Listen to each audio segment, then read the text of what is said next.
Okay, so this is our Lord of the Flies presentation by Jawad Khan, David Thang, and Justin Chen. We did chapter 3, Huts on the Beach.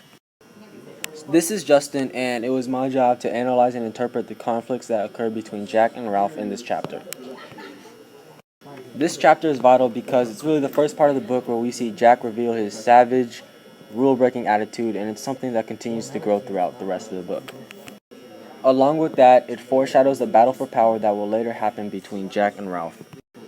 Okay, so basically, to sum up what happens, Jack and his hunters come back. They just failed to catch a pig. They go back to the beach, and Ralph is distraught because everyone else is really just playing and enjoying their time on the island, but nobody is helping him build the shelter. He tells Jack about his concerns about their lives on the island, but Jack is obviously still full of adrenaline and he's thinking about his journey capturing the pig. The two get in a heated argument when Ralph suggests that Jack and the other hunter are using their hunting privileges to avoid all of their other island duties. They swim in the lake and hope to form back their friendship, but even afterwards they still feel dislike towards each other. We learn that the two contrast mainly because of their different views of how the island should be ruled.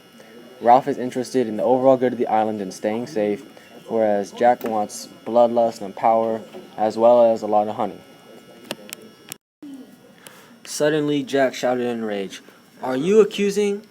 "All I'm saying is that we've worked and dashed hard, that's all." Okay, so this is the quote that I pulled from the book. It was just a little piece from the argument. This quote is significant because it is the first time that Jack and Ralph begin to show signs of being hostile towards each other. Previously, in chapters 1 and 2, we had seen them grow bitter or maybe even show signs of what could be a future conflict, but because they were working together to build an effective society, us readers never witnessed a real argument. But in chapter 3 and throughout the rest of the book, we see more and more tension between the two. Analytical question number 1. We know that Jack was previously a leader of the choir boys. Where do you think Jack got his interest in hunting, and do you think his love for hunting makes him superior in the eyes of Ralph's followers? Character development by Jawad Khan. The main characters are Ralph, Jack, Piggy, and Simon. Golding demonstrates character development through his work by making these characters evolve or change from environmental change. Ralph is extremely immature as the story begins. He thinks that the island is like their school playground. He is referred to as the fair-haired boy as soon as the book starts, meaning superior. He is made to chief because he obtained the conch shell.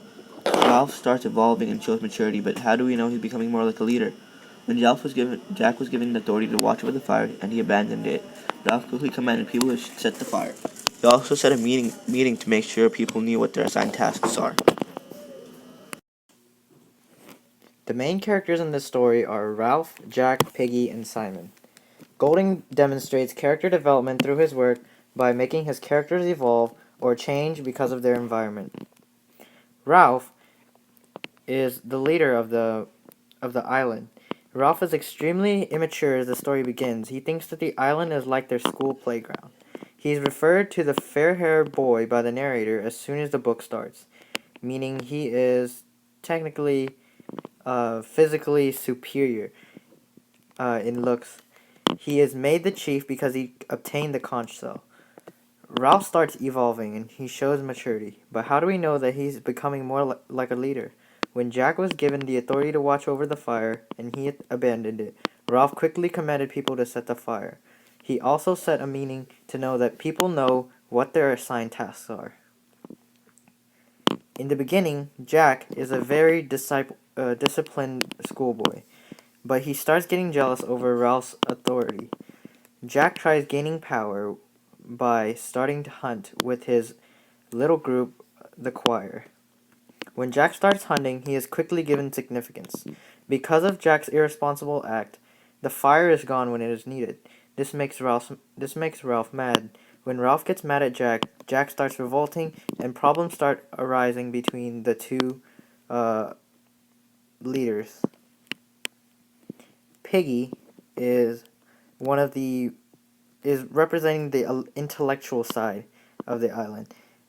Piggy is always trying to get attention, even though Piggy should be the leader because he has intellectual powers.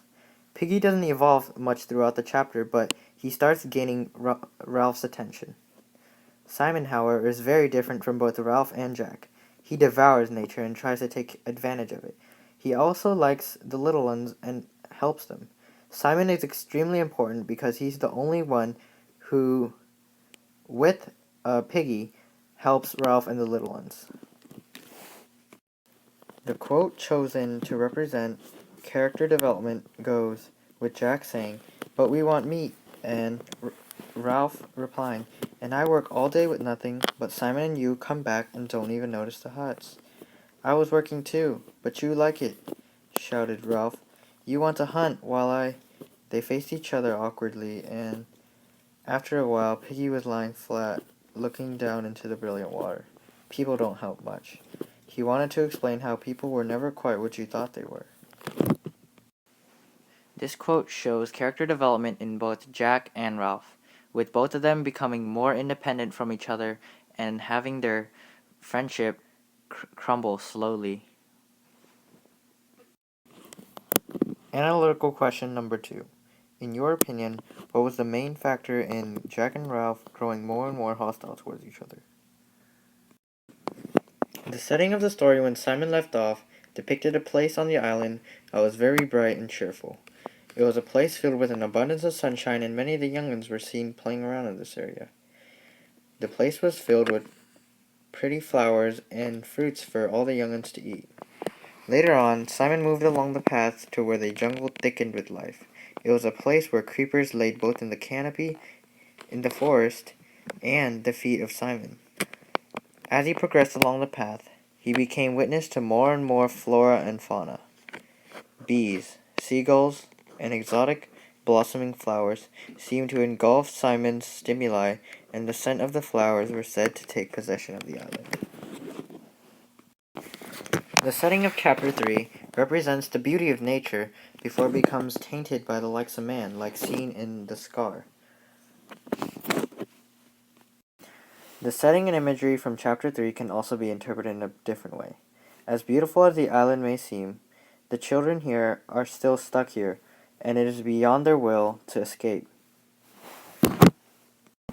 The quote I have chosen from the book reads, "The candle buds opened their wide white flowers, glimmering under the light that pricked down from the first stars.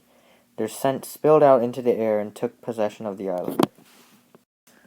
I chose this quote because it portrays the natural beauty and tranquility of nature. This particular section enforces the idea that life is a beautiful and engulfing force on the island. Universal question.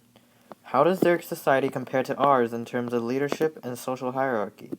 How much better or worse is it?